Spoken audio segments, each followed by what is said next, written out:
I live here in sunny Florida, right in central Florida, right about where the rockets launch off at Cape Canaveral area.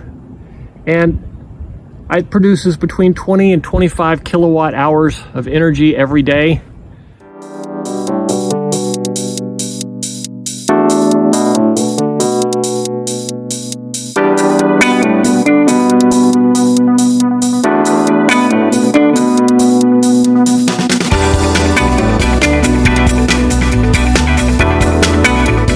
So this is actually pretty good production every day.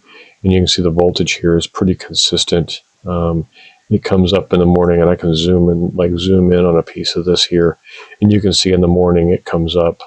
We'll see if I can just zoom in on one day. When it comes up in the morning, it is, power straight up at 6:04, sunrise basically, and stays there all day long, and then just powers right off at sunset. So